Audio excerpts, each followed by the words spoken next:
Friends, ये story का तीसरा भाग है। अगर आपने इससे पहले वाली स्टोरी नहीं सुनी है तो डिस्क्रिप्शन में प्लेलिस्ट की लिंक है, आप वहां जाकर के सुन सकते हैं।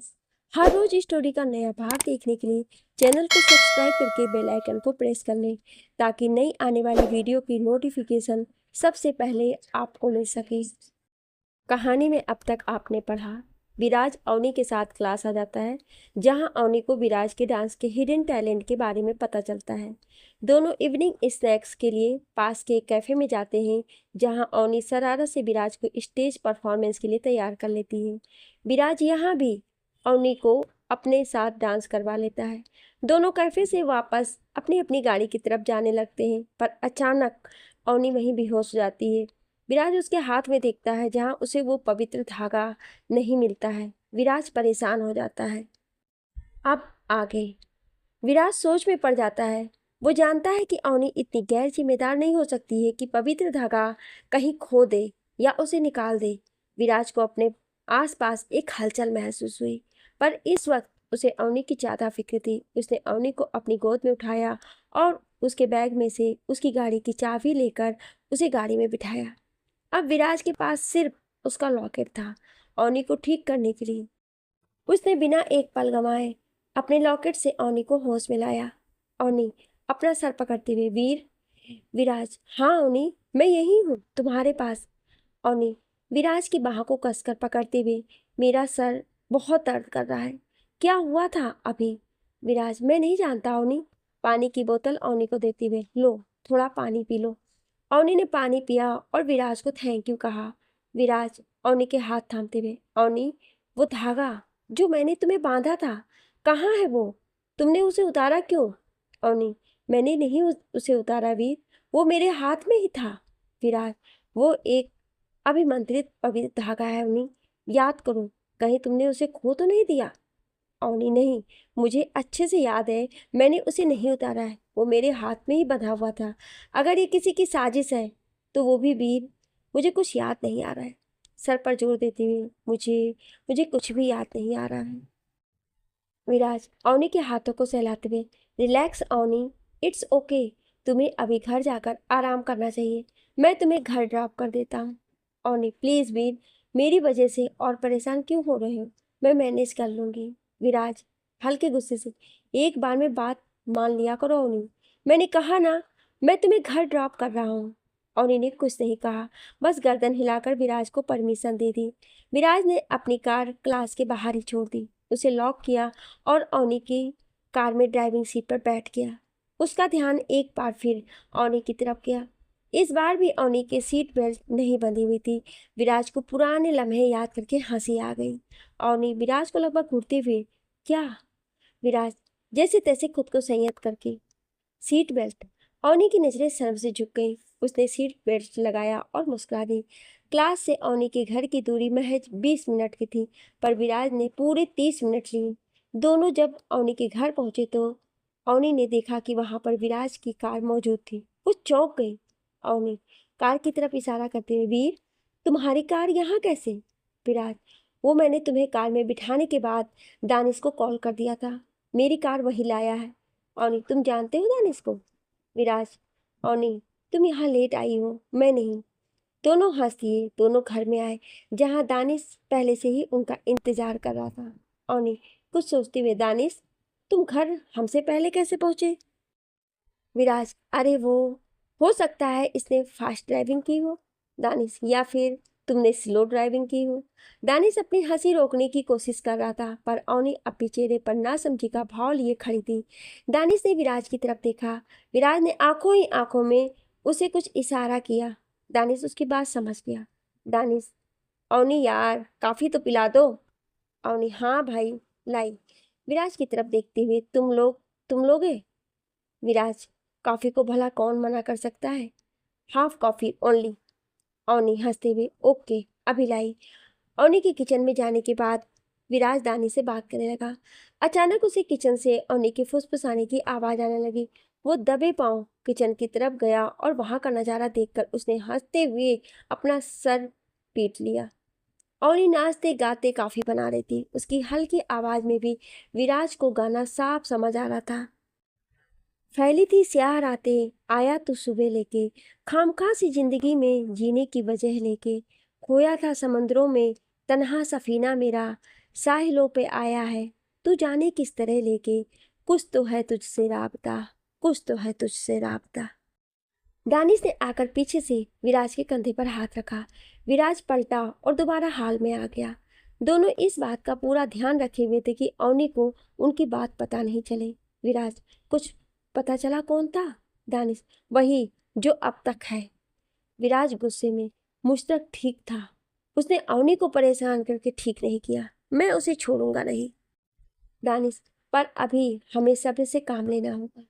विराज, जानता हूँ। अच्छा सुन, उस पवित्र धागे का पता लगा, मुझे किसी भी हाल में कल सुबह तक वो धागा चाहिए। दानिश, ठीक है, काम हो जाएगा। इतने में अवनी कॉफी ले आई। उसने बस दानिश को काम हो जाएगा कहते हुए सुना। अवनी ट्रे दोनों की तरफ बढ़ाते हुए, कौन सा काम? विराज, नहीं कुछ नहीं, जानबूझकर अवनी को छेड़ते हुए जरा धीमी आवाज में, कुछ तो है तुझसे राबता। अवनी उस वक्त पानी पी रही थी। विराज के मुंह से वही गाना सुनकर उसे खांसी आ गई। दानिश अपनी हंसी रोके उन दोनों की हरकतें देख रहा था। दानिश अपनी हंसी पर काबू करते हुए, गले में खाने का कुछ अटक जाए तो पानी पी लेना चाहिए, अब जब पानी ही गले में अटक जाए तो क्या किया जाए? अवनी को देखते हुए, कुछ खाने को लाऊं क्या? विराज हंसे जा रहा था दानिश की बातों पर साथ ही अवनी को थामे खड़ा था। उसे प्यार से अवनी को बैठाया और उसकी पीठ थपथपाई। अवनी को जरा राहत लगते ही वो दानिश को मारने दौड़ी। विराज कुछ देर तक यूं ही दोनों की मस्तियां देखता रहा। फिर उसने दानिश को इशारों इशारों में काम पूरा करने को कहा और चलने को कहा। विराज, मैं चलता हूँ। दानिश जानबूझकर अवनी को छेड़ते हुए, मैं कप किचन में रखने जा रहा हूँ, तब तक अगर तू चाहे तो धीमी आवाज में बाय बाय बोल आराम से विराज को। दानिश हंसता हुआ वहां से चला गया। अवनी, थोड़ी देर और रुक जाते। विराज, फिर कभी। अवनी, तुमने बताया नहीं। विराज, क्या? अवनी, काफी कैसी लगी? विराज, गाना और डांस कमाल का था। अवनी हंस दी। विराज ने उसे हक करके थैंक यू कहा और बताया कि उसे कॉफ़ी भी पसंद आई है और कॉफ़ी बनाने वाली भी, और फिर बाय बोलकर चला गया। दानिश कॉल पर बात करते हुए, समझ गया ना, किसी भी हाल में ये काम पूरा चाहिए मुझे आज रात तक। सामने वाले की तरफ से कंफर्मेशन मिलते ही दानिश मुस्कुरा दिया। दानिश मन ही मन देखते हैं वो कब तक अपनी चाल चलता है। उधर विराज जितना गुस्सा अवनी को अपने बस में करने की कोशिश करने वाले पर था, उतना ही ज्यादा वो अवनी के लिए बेचैन था। उसका जरा भी मन नहीं था कि वो अवनी को अकेला छोड़ दे, इसलिए उसने पहले ही दानिश को धागा न मिलने तक, यानी कल सुबह तक अवनी के साथ रुकने को कह दिया था। वो एक बार फिर कॉलेज जाना चाहता था, पर कुछ सोचकर उसने कार घर की तरफ मोड़ ली। बेशक अवनी के घर से जब विराज निकला तब कार में वो अकेला था, पर जब वो घर पहुंचा तब उसके साथ कोई और भी था। विराज अपने साथ मौजूद साये से, मैं जानता था तू साथ आएगा मेरे, इसलिए कॉलेज नहीं गया मैं। साया, बस बस, पता है मुझे तू बहुत समझदार है, अब अपनी तारीफें करना बंद कर। दोनों घर में आ गए। दानिश को अवनी का ख्याल रखने को कहकर विराज निश्चिंत तो था, पर उस इंसान के दोबारा अवनी को अपना टारगेट बनाने पर बहुत गुस्से में था। उसका गुस्सा उसकी आंखों में साफ तौर पर दिख रहा था। उसने कपड़े बदले, लोअर टी शर्ट पहना। गुस्से में उसे याद तक नहीं रहा कि उसने शाम के लाइट स्नैक्स के बाद कुछ खाया है या नहीं। उसने अपने लिए कुछ बनाने की जहमत तक नहीं उठाई। उसने अपने रूम का कबर्ड खोला और उसमें से एक शराब की बोतल और कांच का गिलास निकाला और बालकनी में आकर बैठ गया। साया, ए पागल, अभी से ही क्या महफिल जमा दी तूने? पहले जाकर कुछ खा तो ले। विराज, शाम में खा लिया था, अभी भूख नहीं है। विराज साफ झूठ बोल गया। साय को उसकी हालत समझते देर नहीं लगी। इससे पहले कि वो कुछ कहता, विराज का फोन बजने लगा। अवनी का कॉल था। विराज, हाँ अवनी बोलो। अवनी, क्या कर रहे हो? विराज खुद को संभालते हुए, थोड़ी देर बाद कॉल करती तो आवाज से खुद जान ले लगती। अवनी, ओह, महफिल सजाई है और वो भी अकेले अकेले? विराज मन ही मन, ना जाने कैसे तुम हमेशा जान ही जाती हो मेरे दिल का हाल, बस यही वजह है अवनी, मैं बहुत चाहता हूँ तुम्हें। अवनी से, तुम्हें कैसे पता चला? अवनी, वो सब छोड़ो वीर, मुझे वो। विराज, हाँ बोलो ना अवनी, क्या हुआ? अवनी अटकते हुए, वो मुझे तुमसे कुछ कहना था। विराज, हाँ हाँ सुन रहा हूँ मैं, बोलो ना। अवनी, पता नहीं क्यों वीर, फिक्र हो रही है तुम्हारी, प्लीज़ ज़्यादा मत पीना। विराज भी बहुत कुछ कहना चाहता था अवनी से, पर नहीं कह पाया। उसने बस हाँ कहकर कॉल डिस्कनेक्ट कर दिया। उसे पता ही नहीं चला कि उसने कब शराब की पूरी बोतल खाली कर दी और बालकनी में ही सो गया। उसकी इस हालत पर उसके साथ का साया उसके लिए और परेशान हो गया, पर वो कुछ भी कर नहीं सकता था, क्योंकि जब तक विराज के पास लॉकेट था वो उसके शरीर में नहीं जा सकता था। दानिश ने अपने दोस्तों को उनका काम समझा दिया था और साथ ही साथ ये सख्त हिदायत भी दे दी कि किसी भी हाल में वो पवित्र धागा उसे 3 घंटे के अंदर चाहिए। सभी अपने अपने काम में लग गए। अवनी ने सिद्धांत जी और दानिश के लिए खाना बनाया और उन्हें खाना खिलाकर अपने रूम में चली गई। उसे बहुत बेचैनी सी हो रही थी, इसलिए उसने भी कुछ नहीं खाया। मिराज के बारे में सोचते सोचते अवनी कब नींद के आगोश में समा गई उसे खुद नहीं पता चला। उधर दानिश ने अपने दोस्तों को कॉल करके सख्त हिदायत दे दी कि उसे किसी भी हाल में 3 बजे तक वो धागा चाहिए। सभी काम में जुट गए और धागा ढूंढ कर दानिश को दे दिया। साथ ही साथ उस इंसान को भी पकड़ लिया जिसने धागा अवनी के हाथ से निकाला था। अब इंतजार सिर्फ सुबह होने का था। अगली सुबह शुरुआत सामान्य ही थी। अवनी ने नाश्ता बनाया और कॉलेज के लिए तैयार होने लगी। उसने तैयार होते होते विराज को कॉल लगाया, पर जनाब पूरी बोतल के नशे से अब तक बाहर नहीं आए थे। तकरीबन 4 से 5 मिस्ड कॉल के बाद अवनी ने फ़ोन बैग में रखा और कॉलेज के लिए जाने लगी। दानिश अवनी को रोकते हुए, रुको जरा, विराज से बात तो हो जाने दो। अवनी गुस्से को रोकते हुए, जनाब व्यस्त हैं अभी। दानिश, कहाँ? अवनी दबी आवाज में, नशे में, जरा तेज, नींद में। दानिश कुछ सोचते हुए, ठीक है तो मैं तुम्हारे साथ कॉलेज चलता हूँ। अवनी गुस्से से, छोटी बच्ची नहीं हूँ मैं, अपना ख्याल खुद रख सकती हूँ, मैं खुद चली जाऊंगी। दानिश, ठीक है चली जाना, पर पहले इसे बांध लो। दानिश ने धागा अवनी की तरफ बढ़ा दिया। अवनी ने दानिश के हाथ से धागा लिया और अपने बैग में रख दिया। दानिश ने उसे समझाने की बहुत कोशिश की, पर वो नाकाम रहा। अवनी ने उसकी एक बात नहीं सुनी और गाड़ी कॉलेज की तरफ बढ़ा दी। दानिश ने विराज को कॉल किया, पर उसने अटेंड नहीं किया। उसने विराज को मैसेज कर दिया और अपने घर लौट गया। अवनी ने कॉलेज पहुंचकर गाड़ी पार्क की और बैग लेकर कुछ देर वहीं बेंच पर बैठी रही। वो इस बात से पूरी तरह बेखबर थी कि कोई उसका पीछा कर रहा था। पीछा करने वाला जब पूरी तरह निश्चिंत हो गया कि विराज उसके आसपास नहीं है, तो उसने एक बार फिर अवनी को अपने जादू से बेहोश कर दिया। जब अवनी को होश आया तो उसने अपने आप को एक कमरे में बंद पाया। अब क्योंकि अवनी ने उस पवित्र धागे को नहीं पहन रखा था, इसलिए जादू उस पर असर कर गया। लेकिन जादू का असर ज़्यादा देर नहीं रहा, क्योंकि अवनी का बैग अब भी अवनी के कंधे पर था, जिसमें वो पवित्र धागा था। अवनी अब भी कुछ समझ नहीं पा रही थी। उधर विराज ने नींद खुलते ही सबसे पहले अपना फ़ोन देखा। अवनी के 5 मिस्ड कॉल थे और साथ ही साथ दानिश का मैसेज भी। जब उसने पढ़ा कि अवनी कॉलेज चली गई है और वो भी अकेले, तो वो बहुत ज़्यादा परेशान हो गया। विराज अपने आप से, ओ नो, ये मैंने क्या कर दिया? विराज तो इतना स्टूपिड कैसे हो सकता है? जल्दी कुछ कर।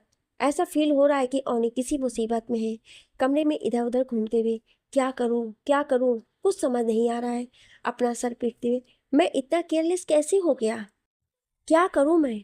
साया विराज के कंधे पर हाथ रखते हुए, सबसे पहले तो इधर उधर घूमना बंद करो, जल्दी से तैयार हो और कॉलेज जा। मैं भी तेरे साथ ही चल रहा हूँ। और सुन, वैसे तो मैं जानता हूँ कि अभी अवनी का मैटर है, इसलिए तू अकेला ही काफ़ी है, पर फिर भी अगर ज़रूरत पड़े तो लॉकेट उतार देना, बाकी सब मैं संभाल लूँगा। विराज, नहीं यार, उसकी ज़रूरत नहीं पड़ेगी। मैं जानता हूँ कि उसे कैसे निपटना है। तू बस जल्दी से अवनी का पता लगा। साया, हाँ ठीक है, रुक कर। सुन, एक बात पूछनी है तुझसे। विराज, हाँ बोलना। साया, मेरे बारे में। विराज, पूछ। साया, पहले वादा कर, सच बोलेगा। विराज, तुझे कब से वादे की दरकार होने लगी? आज तक तुझसे कभी झूठ कहा है क्या मैंने? साया, ठीक है, थोड़ा रुक कर। जब तू इतना कैपेबल है कि बदला ले सकता है, तो तूने अब तक उससे मेरी मौत का बदला क्यों नहीं लिया? विराज, क्योंकि। साया, बोल ना वीर, तूने अब तक उससे बदला क्यों नहीं लिया? विराज, क्योंकि मैं चाहता हूँ उससे बदला वो ले जिसे वो अपनी जान समझता है।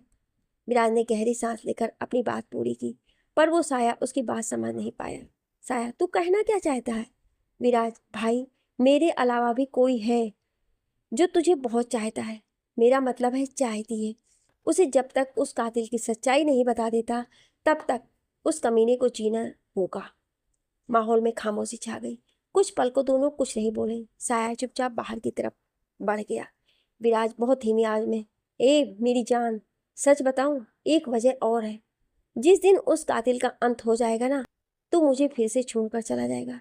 तुझे एक बार खो चुका हूँ मेरे भाई, इस बार नहीं खोना चाहता। इसलिए उस कातिल को मौका दिया था सुधरने का, पर वो इस मौके के काबिल नहीं है। कुछ रुक कर, तेरी मौत का बदला तो मैं उससे जरूर लूंगा राखी, पर मेरे इस काम में मुझे पहले तेरे प्यार को शामिल करना होगा। तब उसे एहसास होगा कि जिसे वो अपनी जान समझ रहा है, वो हमेशा से मेरे भाई की थी और रहेगी। तुझे हम दोनों से दूर करने का अंजाम बहुत बुरा होगा उसके लिए। विराज ने ध्यान दिया कि वो रॉकी के चक्कर में अवनी को भूल गया। उसने तुरंत अपने फोन से अवनी की लोकेशन ट्रेस की और अपनी गाड़ी उस तरफ बढ़ा ली जहां कातिल की पहली हार उसके प्लान से तैयार हो गई थी। उस इंसान ने अवनी को कमरे में सिर्फ बंद किया था, उसे बांधा नहीं था। अवनी कमरे में घूमकर ये समझने की कोशिश करने लगी कि आखिर उसके साथ हो क्या रहा था। उतने में उसकी नज़र अपने फ़ोन पर गई। नोटिफिकेशन बार में फाइंड माय डिवाइस का नोटिफिकेशन देखकर वो समझ गई कि विराज को उसका पता चल गया है। वो मुस्कुरा दी। तभी उसे धागे का ख्याल आया और उसने उसे बैग में से निकालकर अपने हाथ में बांध लिया। तभी कमरे का दरवाज़ा खुला। पहले तो अवनी ने सोचा कि वो विराज होगा, पर उस इंसान की कद काठी से वो समझ गई कि वो विराज नहीं था। दरवाज़ा खोलने वाले इंसान ने अपना चेहरा ढका हुआ था, इसलिए अवनी उसे पहचान नहीं सकी। नकाबपोश इंसान सीधे जाकर अवनी के पास बैठ गई। उधर विराज अवनी से अब बस 10-15 मिनट की ही दूरी पर था। उसकी कार की पिछली सीट पर रॉकी था, जिसे सिर्फ वो ही देख सकता था। पर रॉकी का ध्यान विराज पर नहीं था, वो बस उसमें खोया था जिसे विराज अपने साथ ले जा रहा था। विराज ने मिरर से एक नज़र रॉकी पर डाली और उसकी मुस्कुराहट देखकर खुश हो गया। आज रॉकी बिल्कुल वैसा ही महसूस कर रहा था जैसे कि वो जिंदा हो। उसकी जिंदगी, उसकी जान, उसका प्यार आज एक बार फिर उसके सामने था। वैसे तो रॉकी चाहता तो उसे कॉलेज में जब चाहे तब देख सकता था, पर क्योंकि कातिल उसकी मोहब्बत को अपनी जान समझता था, इसलिए कातिल के आसपास रहने पर रॉकी खुद को काबू नहीं कर पाता था। यही वजह थी कि विराज रॉकी को रोक के रखने के लिए क्लास के बाहर धागा बांध दिया करता था। विराज, थैंक यू निया, मेरे साथ आने के लिए। निया, नहीं चाहिए तुम्हारा थैंक यू, और वैसे भी मैं यहाँ तुम्हारे लिए नहीं आई हूँ। विराज, जानता हूँ, रॉकी के लिए आई हूँ। उससे मिलवा दूँ पहले या? विराज चुप हो गया। निया पहले तो गुस्से में मुंह फेरे बैठी रही, फिर जब उसे एहसास हुआ कि विराज ने क्या कहा है, तो उसने चौंकते हुए विराज को देखा। निया, क्या कहा तुमने अभी? विराज, वही जो तुमने सुना। निया, मैंने ये सुना कि तुम मुझे अभी रॉकी से मिलवा सकते हो। विराज, हाँ निया, मैंने बिल्कुल यही कहा। नेहा, पर कैसे? विराज बैक सीट की तरफ इशारा करती, क्योंकि वो यही है। नेहा गुस्से में, फालतू का मजाक मुझे पसंद नहीं है। विराज, ठीक है, खुद अपनी आंखों से देख लो, तब भी यकीन करोगे मुझ पर? विराज कार रोकना चाहता था, पर उसके पास इतना वक्त नहीं था, इसलिए उसने कार चलाते हुए ही अपना लॉकेट नेहा के हाथ में दे दिया और फिर आंखें बंद करके कुछ कहा। नेहा गुस्से से और नासमझी के भाव से विराज को देखती रही। रॉकी, निया। रॉकी की आवाज़ सुनकर निया पलटी। एक पल को तो वो जैसे जड़ हो गई। उसे यकीन ही नहीं हो रहा था कि ये सच है। उसने विराज से कार रोकने को कहा और उतरकर रॉकी के साथ बैठ गई। दोनों ज़्यादा कुछ बात नहीं कर पाए, क्योंकि उनके सामने एक टूटा सा घर था जहां इस वक्त ओनी कैद थी। विराज, सॉरी भाई, मैं तुम दोनों को दूर नहीं करना चाहता था, और प्लीज़ मुझे गलत मत समझना, पर फिलहाल मुझे निया की ज़रूरत है। रॉकी, जानता हूँ यार, पर प्लीज़ जितना जल्दी हो सके अपना काम उतना जल्दी पूरा कर लेना। विराज मुस्कुराते हुए, जो हुक्म बड़े भाई। विराज चुपचाप घर में दाखिल हुआ। उसने निया को भी चुप रहने का इशारा कर दिया। अंदर कमरे में जो नकाबपोश अवनी के सामने बैठा था, उसकी आवाज़ आनी शुरू हो गई। विराज तो सच जानता था, पर चाहता था कि निया भी सच जान ले, इसलिए वो निया को अपने साथ ले आया था। नकाबपोश, देखो यार, सीधी सी बात यही है कि मुझे तुमसे कोई लेना देना नहीं है। अवनी हंसते हुए, बिना मतलब किडनैप किया मेरा? नकाबपोश, सिर्फ तुम्हारे आशिक की वजह से। अवनी नाटक करते हुए, हाय, धर दिया ना दुखती रग पर हाथ। जिसे तुम मेरा आशिक कह रहे हो ना, उसने तो मुझसे अब तक इजहार भी नहीं किया है। नकाबपोश, मुझे उस सब से कोई मतलब नहीं है, पर तुझे तकलीफ देकर मैं उससे बदला लूंगा। अवनी, किस बात का बदला? नकाबपोश, वो हर वक्त मुझे मेरे प्यार से दूर करने की कोशिश करता रहता है। तुझे उससे दूर करके मैं उसे बताऊंगा कि मुझे उसकी हरकतें कितनी नाकाबिले बर्दाश्त हैं। अवनी, भला विराज को तुमसे क्या लेना देना, और वो क्यों तुम्हें अपने प्यार से जुदा करने की कोशिश करेगा? और अगर एक बार के लिए तुम्हारी बातें सच मान भी लें तो क्या बात हुई कि तुम उसकी जान ले लोगे? हंसते हुए, वैसे भी तुम्हारी पर्सनालिटी से लगता नहीं है कि तुम उसे मार पाओगे। नकाबपोश गुस्से में, कम मत समझो मुझे, मैं सच में उसकी जान ले लूंगा। अवनी, मैं तो नहीं मानती। नकाबपोश हंसते हुए, तो फिर तुम्हें एक सच बताता हूँ, तुम या विराज मेरा पहला शिकार नहीं हूँ। इससे पहले भी एक को मार चुका हूँ। अवनी, अपने मुंह मियाँ मिट्ठू बनना। नकाबपोश रहस्यमयी हंसी हंसते हुए, रॉकी के बारे में बताया होगा तुम्हें विराज ने? अवनी, हाँ तो? नकाबपोश, उसे मैंने ही मारा था, क्योंकि वो साला मेरी जान के पीछे था। अवनी चौंकते हुए, एक मिनट, रॉकी का तुमसे क्या लेना देना? रॉकी तो निया को। सोचते हुए, इसका मतलब तुम भी निया को पसंद? नकाबपोश अवनी की बात काटते हुए, पसंद नहीं, मोहब्बत, बे इंतहा मोहब्बत करता हूँ मैं निया से। अवनी, हो कौन तुम? नकाबपोश, बहुत जल्द जान जाओगी। पलटते हुए, पहले जरा तुम्हारे आशिक से निपट लूं। निया गेट के बाहर सब हकीकत सुनकर शॉक्ड रह गई थी। विराज ने उसे गेट के पीछे ही रहने को कहा और खुद अवनी और नकाबपोश के सामने आया। विराज, तू अगर अपना बदला सिर्फ मुझ तक रखता ना तो मैं तुझे माफ भी कर देता, पर तूने मुझसे मेरी दुनिया छीन ली, मेरा भाई, मेरा सब कुछ छीन लिया तूने मुझसे, और अब तू अवनी के पीछे पड़ा है। अब तो कोई भी कह दे पर तुझे माफी नहीं मिलेगी। तुझे तेरी गलती की सबसे बड़ी सजा दूंगा मैं। नकाबपोश बनावटी बेचारगी से, यार तू समझ क्यों नहीं रहा है? मैं तेरे भाई के पीछे नहीं था, बल्कि वो मेरी जान के पीछे था। मुझसे मेरी जिंदगी छीनना चाहता था वो। अब अगर मैंने अपनी जिंदगी के बचाव में उससे उसकी जिंदगी छीन ली तो क्या गलत किया? विराज, किस जिंदगी की बात कर रहा है तू, जिसने तुझे आज तक एक दोस्त से ज्यादा कुछ नहीं समझा? तेरी फीलिंग्स एक तरफा थी। नकाबपोश गुस्से में, झूठ है ये। विराज हंसते हुए, बिल्कुल सच है ये, और आज तो तूने अपनी ही जबान से अपना सच कबूल करके उसकी दोस्ती भी खो दी है। नकाबपोश, ओहो, पर एक बात तो बता, मेरा ये सच तू बताएगा उसे? वो तुझ पर कभी यकीन नहीं करेगी। विराज, तूने खुद उसे बताया है। जरा तेज आवाज में, निया अंदर आओ। निया अंदर आई। नकाबपोश आदमी और अवनी उसे देखकर चौंक गए। निया बहुत ही ज्यादा गुस्से में थी। अवनी और निया दोनों ये जानने को बेताब थीं कि आखिर ये नकाबपोश कौन है। निया गुस्से में, बस इतना बता दो विराज, कौन है ये? विराज, अपना चेहरा खुद बताएगा या मैं मदद करूं? नकाबपोश कुछ नहीं बोला, वो बस निया को देखता रहा। विराज उसका नकाब हटाने के लिए आगे बढ़ा, पर उससे पहले ही अवनी ने पीछे से जाकर उसका नकाब हटा दिया। विराज के चेहरे पर मुस्कुराहट आ गई। अवनी और निया दोनों ही अपने सामने खड़े शख्स को देखकर चौंक गए। अवनी और निया एक साथ, नीरो, तुम? निया को अपने सामने देख नीरो के तो जैसे होश फाख्ता हो गए। उसने सोचा ही नहीं था कि अपनी बर्बादी का किस्सा वो खुद अपने मुंह से कहेगा। विराज उसकी इस हालत पर मुस्कुरा रहा था। आखिर उसका एक प्लान तो कामयाब हो गया था। दरअसल विराज ने अवनी को पहले ही मैसेज कर दिया था कि उसे किसी भी तरह सामने वाले को उलझा कर रखना, और ओके का मैसेज मिलते ही उसे उकसाकर सच बुलवाना। अवनी विराज का प्लान समझ गई थी और उसने बिल्कुल वैसा ही किया जैसा विराज ने कहा था। पर अवनी ये नहीं जानती थी कि नकाब के पीछे नीरो है। नीरो अटकते हुए, निया, ये सब झूठ है, वो मैंने। निया ने गुस्से में नीरो का कॉलर पकड़कर उसे कस कर तमाचा मार दिया। विराज मनी मन, वेरी गुड। निया चिल्लाते हुए, तुम्हारी हिम्मत कैसी हुई रॉकी की जान लेने की? किसने हक दिया तुम्हें ये, बोलो? नीरो, पर निया, मैंने ये सब सिर्फ और सिर्फ तुम्हारे लिए किया। निया, तुमने मेरे प्यार को, मेरी जिंदगी को मुझसे दूर कर दिया और कह रहे हो मेरे लिए क्या? तुम्हारा दिमाग तो ठीक है? नीरो, पर निया तुम तो मुझे चाहती हो ना। वो रॉकी हमारे बीच आया गुस्से में, उसे तो मरना ही था।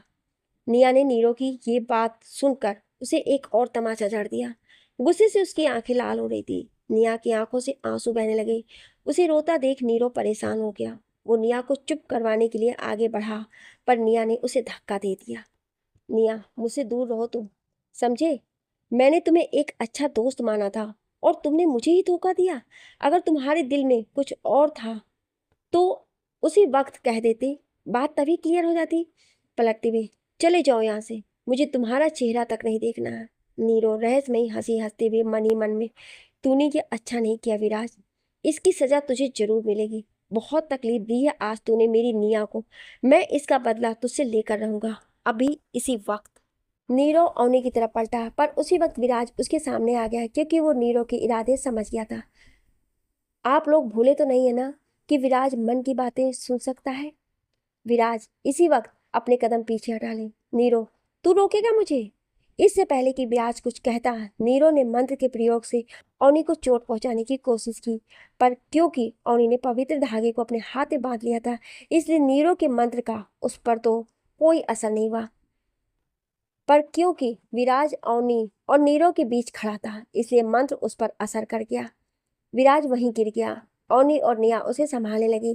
दोनों की चिल्लाने की आवाज से रॉकी कमरे में आ गया। नीरो को देखते ही उसका पारा चढ़ गया और वो नीरो की तरफ बढ़ ही रहा था कि उसका ध्यान विराज पर गया। रॉकी समझ नहीं सका कि नीरो के मंत्र का विराज पर असर कैसे हो गया। उसने एक पल के लिए विराज के शरीर में जाने की कोशिश की और उसकी कोशिश सफल हो गई। एक पल के लिए विराज के शरीर ने हरकत की, पर दूसरे ही पल वो पहले की तरह शांत हो गया, क्योंकि रॉकी उसके शरीर से बाहर आ गया था। नीरो वहां से भाग गया। रॉकी सोचते हुए, अगर मैं वीर के शरीर में जा पा रहा हूँ तो इसका मतलब साफ है कि उसने लॉकेट नहीं पहना है। पर उसने लॉकेट कहाँ रख दिया है? आसपास तो कहीं नजर नहीं आ रहा है। रॉकी यह सब सोच ही रहा था, तभी उसे याद आया विराज ने लॉकेट उतार कर निया के हाथ में थमाया था, पर वो जल्दबाजी में लॉकेट वापस पहनना भूल गया। यही वजह थी कि नीरो के मंत्र विराज पर असर कर गए। विराज की हालत बिगड़ने लगी थी। रॉकी ने बिना देर किए विराज के शरीर में प्रवेश किया। विराज के शरीर में एक बार फिर हरकत हुई, पर इस बार वो खड़ा हो गया। उसे सही सलामत देखकर अवनी की जान में जान आई। वो विराज को गले लगाने आगे बढ़ी, पर उसने अवनी को रोक लिया। विराज, मैं रॉकी हूँ अवनी, प्लीज तुम और निया मिलकर इसे पहले घर ले चलो। मैं ज्यादा देर इस एंग्री मैन को संभाल नहीं पाऊंगा। अवनी कुछ समझ नहीं पा रही थी। एक ही दिन के कुछ घंटों में इतना सब कुछ हो गया था। उसने दानिश को कॉल करके विराज के घर बुला लिया। रॉकी के लिए खुद को और विराज को एक साथ संभालना थोड़ा मुश्किल था, क्योंकि विराज अपने होश में नहीं था, पर फिर भी बहुत एग्रेसिव था। रॉकी ने जल्दी जल्दी अवनी को रास्ता समझाया और साथ ही थोड़ा फास्ट ड्राइव करने को भी कहा। निया खामोशी से सब कुछ देख रही थी। दानिश वक्त पर विराज के घर पहुंच गया। रॉकी विराज के शरीर से बाहर आ गया। दानिश ने अवनी और निया की मदद की विराज को घर में लाने की। उन्होंने उसे बेड पर लिटाया। निया अब भी रॉकी को देख पा रही थी। रॉकी ने उसे कार में से लॉकेट लाकर अवनी के जरिए उसे विराज को पहनाने को कहा। निया ने वैसा ही किया। रॉकी ने उसे अवनी को बता देने को कहा कि विराज को कुछ ही पलों में होश आ जाएगा। अवनी ने विराज के पास ही रुकने का तय कर लिया। दानिश, निया और रॉकी कमरे से बाहर आ गए। अवनी विराज का हाथ थामते, प्लीज जल्दी से ठीक हो जाओ। अगर मेरी वजह से तुम्हें कुछ हो गया तो मैं खुद को कभी माफ नहीं कर पाऊंगी। I really love you so much Veer, please wake up. Avni रोने लगी थी। विराज धीरे धीरे होश में आ रहा था। उसे अपने हाथों पर कुछ गर्म सा महसूस हुआ। पूरी तरह होश में आने पर उसने ध्यान दिया कि अवनी उसके हाथों को थामे रो रही थी। विराज से अवनी का रोना बर्दाश्त नहीं हुआ, पर इससे पहले कि वो अवनी को चुप करवाता, उसके अवनी द्वारा किए गए कन्फेशन को सुन लिया। विराज के चेहरे पर मुस्कुराहट आ गई। Viraj, I love you too Avni. Avni एकदम से चौंक गई। विराज उसके हाथ थामे मुस्कुरा रहा था। वो उसे ठीक देख करके रोते हुए उसके गले लग गई। विराज ने उसे प्यार से संभालते हुए उसके आंसू पोंछे और पहले उसके हाथों को और फिर उसके माथे को चूम लिया। दानिश कमरे का गेट नॉक करते हुए, अवनी, वीर को होश आ गया क्या? विराज मन ही मन, सब जैसे घात लगाए बैठे रहते हैं मेरे और अवनी के आसपास। एक से बचो तो दूसरा तैयार। दुश्मन को सबक सिखाओ तो दोस्त परेशान करने लगते हैं। जरा तेज आवाज में, हाँ भाई, आ गया होश, अंदर आ जाओ तीनों। दानिश, वाह सही है। तीनों कमरे में आ गए। अवनी एक तरफ हो गई। विराज ने रॉकी को गर्दन हिलाकर इशारे से समझाया कि वो बिल्कुल ठीक है। विराज दानिश से, कौन था वो जिसने नीरो के कहने पर अवनी के हाथ से धागा गायब किया और अवनी को भनक नहीं लगनी थी? दानिश मुंह बिगाड़ती हुई, अवनी का डांस ट्रेनर। विराज ने गहरी सांस ली और अपने गुस्से को काबू करने की कोशिश की। अवनी माहौल को थोड़ा संभालती हुई, मैं सबके लिए कॉफी बना देती हूँ। विराज, थैंक्स अवनी। लेफ्ट में इशारा करते हुए, किचन उस तरफ है। बाकी सब विराज की इस हरकत पर हंस दिए। अवनी ने गुस्से से विराज को देखा और उसे हंसता देख मुस्कुराकर किचन में चली गई। दानिश, क्या अवनी को पता है कि किचन में कौन सा सामान कहाँ रखा है? विराज ना समझी से नहीं तो। दानिश ने अपना सिर पीट लिया और फिर अवनी की मदद करने किचन में चला गया। सब लोगों में सिर्फ निया ही थी जो अब तक कुछ भी नहीं समझी, और ऊपर से नीरो का ड्रामा। निया सर पकड़कर वहीं बैठ गई। रॉकी ने उसके कंधे पर हाथ रखा और विराज से जानने की कोशिश की कि उसने अवनी को ही क्यों चुना। विराज ने उसे अवनी से हुई पहली मुलाकात के बारे में बताया। विराज कहना शुरू करता, इससे पहले ही अवनी सबके लिए कॉफी ले आई। निया और दानिश ने हल्की मुस्कुराहट के साथ अवनी से कप ले लिए। अवनी ने एक कप विराज की तरफ बढ़ाया और विराज ने शरारत से कप थामे अवनी के हाथ को पकड़ लिया। अवनी शर्मा गई। उसने अपना हाथ छुड़ाने की कोशिश की, पर विराज की मस्ती कम नहीं हुई। विराज ने खींचकर अवनी को अपने पास बैठा दिया। विराज की मस्ती पर जब निया की नज़र पड़ी और उसे रॉकी की याद आ गई, निया उदास हो गई। रॉकी ने जब उसका मुरझाया चेहरा देखा तो एक पल को तड़प कर रह गया। उसने निया का हाथ थामा और उसे बालकनी में ले आया। ठंडी हवाओं और रॉकी के साथ से निया पिघलने लगी।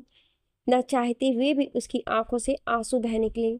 निया रोते हुए, सब मेरी ही गलती है। ना मैं नीरो से बात करती, ना वो कुछ गलत समझता, और ना ही तुम मुझसे दूर जाते। रॉकी, इसमें तुम्हारी कोई गलती नहीं है निया।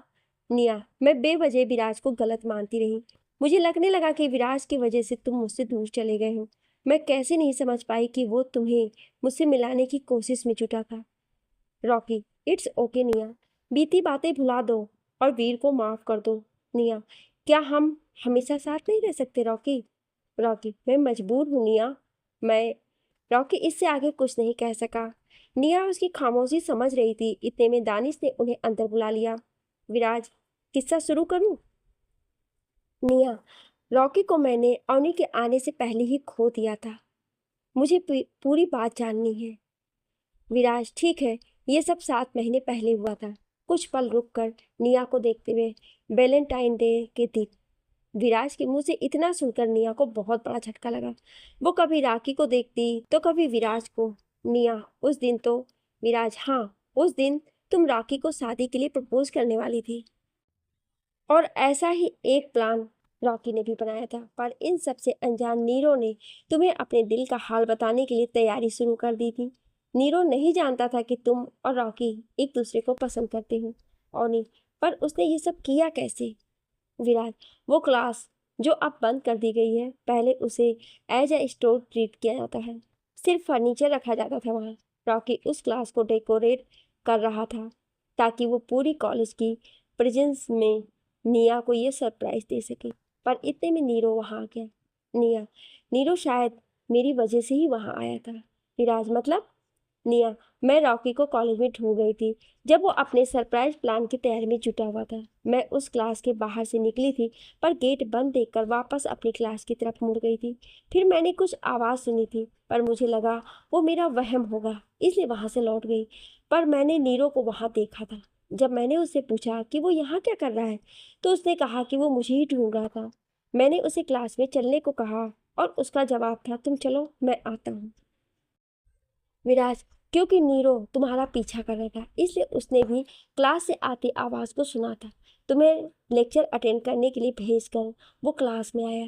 जब उसने रॉकी को उस क्लास में डेकोरेशन करते देखा तो उसे लगा कि रॉकी किसी लड़की को ये सरप्राइज देने वाला है। पर जब उसने क्लास के बोर्ड पर चौक से और नीचे जमीन पर लाल गुलाब की पंखुड़ियों से लिखा तुम्हारा नाम देखा, तो वो परेशान हो गया। और एकदम धीमी आवाज में, वाओ, सो रोमांटिक। अवनी विराज के पास ही बैठी थी। उसने काफी धीरे कहा, इसलिए सिर्फ विराज उसकी बात सुन पाया। अवनी के मुंह से रोमांटिक सुनकर विराज ने उसे देखा और मुस्कुरा दिया। अवनी ने अपना सर झुका दिया और अपनी जीभ काट ली। अवनी मन ही मन, पागल, बोलने से पहले आसपास देखा तो कर। निया विराज को खामोश देखकर, फिर क्या हुआ? विराज, होना क्या था? नीरो को ये बिल्कुल भी गंवारा नहीं था कि तुम्हें कोई और चाहे, इसलिए उसका पारा चढ़ गया और इसी बात पर राखी और नीरो की लड़ाई हो गई। दानिश, ये तो बड़ी बेतुकी बात है यार। कहाँ रॉकी और कहाँ नीरो? नीरो की इतनी हिम्मत हो ही नहीं सकती कि वो रॉकी को मार दे यार। उसकी इतनी कैपेसिटी है ही नहीं। विराज, यही बात हम भी मानते थे, पर सच कुछ और था जिसका पता मुझे रॉकी के मरने के बाद लगा। दानिश मनी मन, ब्लैक मैजिक। विराज अचानक से, राइट। विराज के ऐसा कहते ही दानिश ने विराज को घूरा। रॉकी और अवनी हंस दिए और निया असमंजस से सभी को देखने लगी। अवनी विराज को लगभग डांटते हुए, वीर बी सीरियस। विराज मासूम बच्चे की तरह, आई एम सॉरी। विराज बात कंटिन्यू करता इससे पहले अवनी उठ खड़ी हुई। विराज, आप कहाँ चली मिस? अवनी, कप किचन में रखने, जस्ट 2 मिनट्स। विराज, श्योर। अवनी ने सारे कप लिए और किचन में रखने चली गई। विराज रॉकी को एक आंख विंक करते हुए, अवनी जल्दी आओ यार। अवनी वापस आई और गुस्से से विराज को घूरने लगी। रॉकी ने जाकर विराज के कंधे पर हाथ रखा और आंखों ही आंखों में निया की तरफ इशारा करते हुए बात आगे बढ़ाने को कहा। विराज, हाँ जी, तो हम कहाँ थे? निया भर्राई सी आवाज में, नीरो ने रॉकी को कैसे? विराज, नीरो को पहले से ये अंदेशा था कि कोई निया को पसंद करता है और निया उसे हाँ कह सकती है, इसलिए हर तरफ से उसने खुद को सिक्योर करने को सोचा।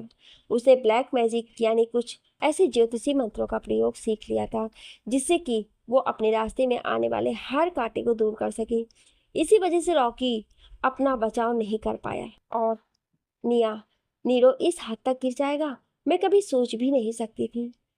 विराज, उसने रॉकी को मारकर उसकी बॉडी उसी क्लास में एक ही पल में राख कर दी। पर रॉकी का मर्डर बेवजह हुआ था, इसलिए उसकी आत्मा को शांति नहीं मिली।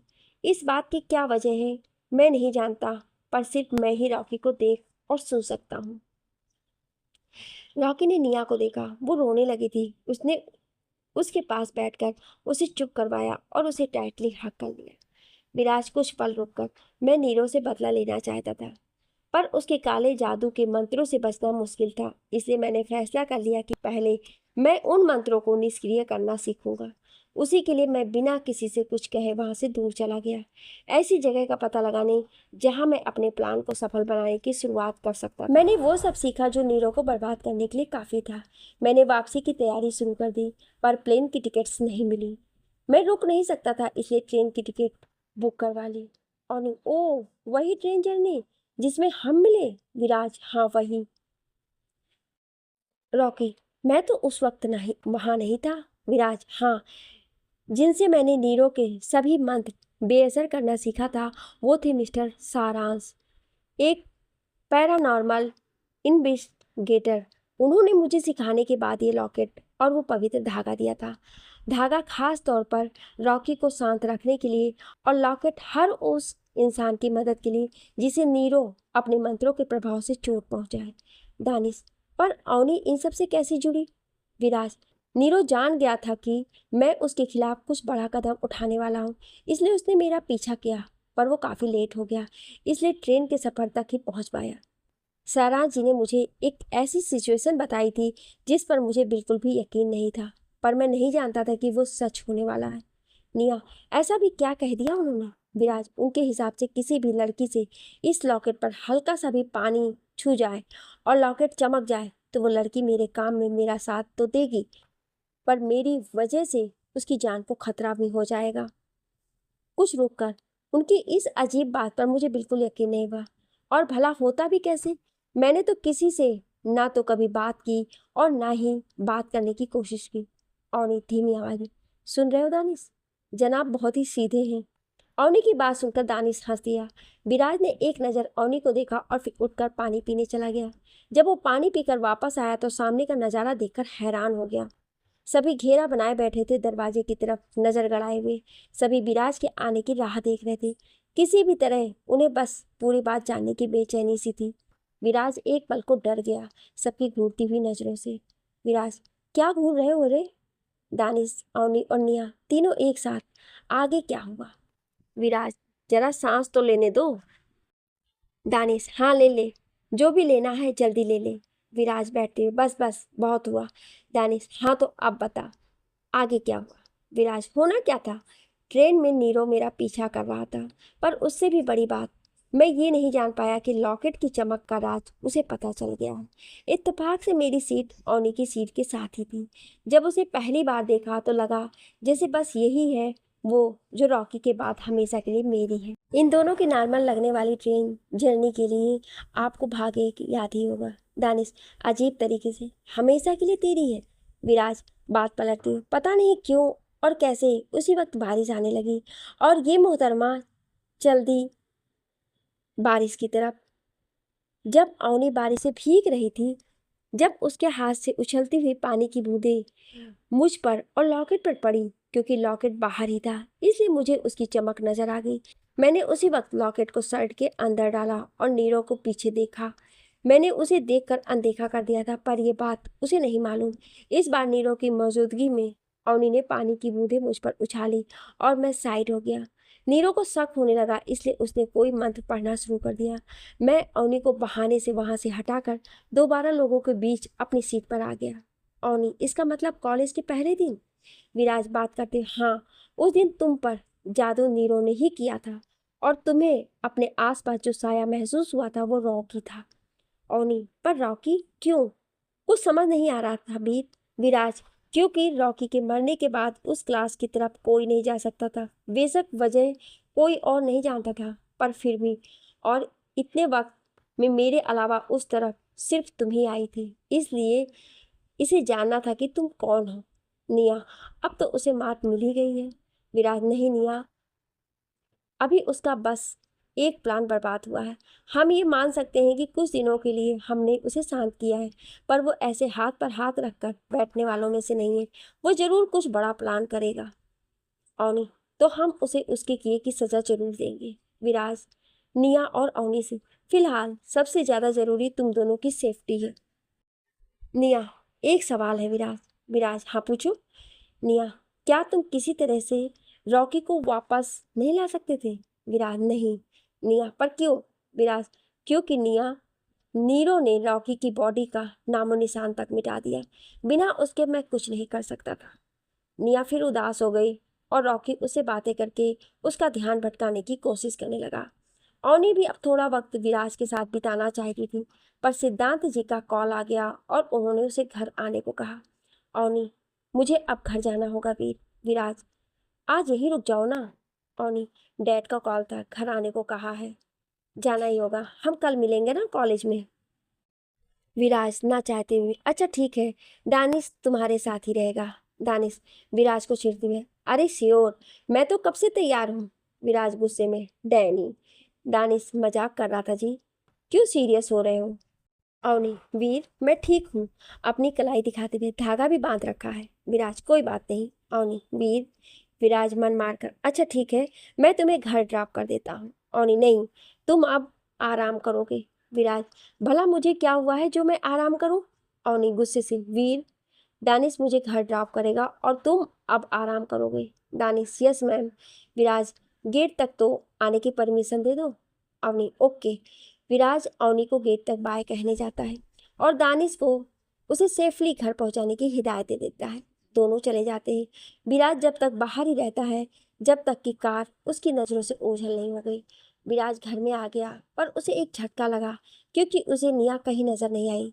उसने पूरा घर छान लिया पर निया कहीं नहीं मिली। उसने रॉकी को पुकारा पर इस बार भी उसे कोई जवाब नहीं मिला। विराज परेशान हो गया। तभी उसकी नज़र टेबल पर पड़ी। क्या हुआ निया और रॉकी का, जानने के लिए सुनिए अगले भाग में। क्या आप अगला भाग सुनना चाहते हैं तो कमेंट में यस जरूर लिखिएगा। Thank you.